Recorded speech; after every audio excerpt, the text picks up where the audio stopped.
హైదరాబాద్ పాత బస్తీలోని చార్మినార్ భాగ్యలక్ష్మి అమ్మవారిని బీజేపీ రాష్ట్ర అధ్యక్షుడు కిషన్ రెడ్డి దంపతులు దర్శించుకొని ప్రత్యేక పూజలు చేశారు. బీజేపీ రాష్ట్ర అధ్యక్షుడు కిషన్ రెడ్డి మీడియాతో మాట్లాడుతూ అమ్మవారి ఆశీస్సులతో బీజేపీ భారీ విజయం సాధించబోతుందని అన్నారు. ప్రజల ఆశీర్వాదం బీజేపీకి ఉంది అని తెలిపారు. కేంద్రంలో మూడోసారి ప్రభుత్వాన్ని ఏర్పాటు చేస్తామని అన్నారు.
ప్రపంచవ్యాప్తంగా ఈరోజు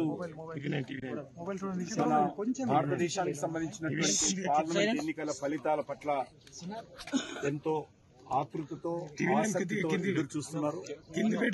కొద్ది క్షణాల్లో మన దేశవ్యాప్తంగా ఈ యొక్క లోక్సభ ఎన్నికలకు సంబంధించినటువంటి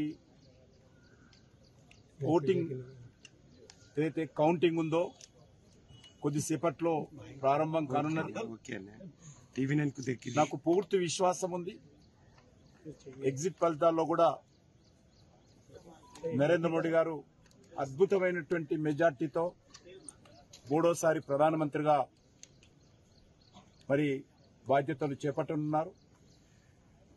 ఈ నెల 2వ వారంలో వారి ప్రధానమంత్రిగా బాధ్యతలు చేపట్టేటువంటి అవకాశం ఉంది. తెలంగాణలో కూడా మొదటి నుంచి కూడా మేము చెప్తున్నట్టుగా డబుల్ డిజిట్ ఏదైతే 2 అంకెలుగా ఉన్నటువంటి